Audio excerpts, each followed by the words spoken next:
చార్మినార్ దగ్గరికి వెళ్ళి చార్మినార్ ఒక ఇటుకని కదపగలరా ఎవరైనా? లేదు. ఆగ్రా వెళ్ళి తాజ్మహల్ లో ఒక ఇటుకని కదపగలరా ఎవరైనా?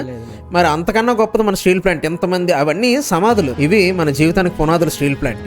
అలాంటి స్టీల్ ప్లాంట్ ని కదపగలుగుతున్నారంటే ఖచ్చితంగా మనలోనే ఎక్కడో చెయ్యాల్సినంత పోరాటం ఇంకా చేయలేదేమో, కావాల్సినంత శక్తి ఇంకా ఆ పోరాటానికి అందలేదేమో, లేకపోతే అందరూ ఒక వేదిక మీదకి రాలేదేమో అనేది ఒక సామాన్యుడిగా నా ఆలోచన మాత్రం. ఇప్పుడు ఏదైనా ఒక ప్రమాదం మన ఇంటికి వచ్చింది, మన ఇంటి ముందుకు ఒక జంతువు వచ్చింది, మనం హాల్లో ఉన్నాం, అంటే లోపల బెడ్రూమ్ లో ఉన్నాం.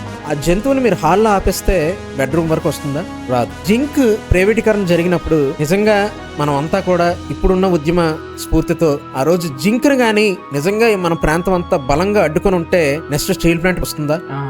రాదు. నాకున్న ఆలోచన మాత్రమే. సో ఆ రోజు మనకెందుకు అనుకుంటే ఈ రోజు ఈ సమస్యను ఇంకొకరు మనకెందుకు అనుకుంటారు. వారసత్వం అంటే కొనసాగింపు అవ్వాలి తప్ప వారసత్వం అంటే ముగింపు అవ్వకూడదు. సో వాళ్ళెవరిదో సమస్య అని మనం ఏ రోజు అయితే మనం అనుకున్నామో అప్పుడు మన పైనున్న ఎవరైనా సరే, పైనున్న ఉన్న ఏ వ్యక్తి అయినా కూడా వాళ్ళు అనుకున్న పని వాళ్ళు ఈజీగా చేయగలరు.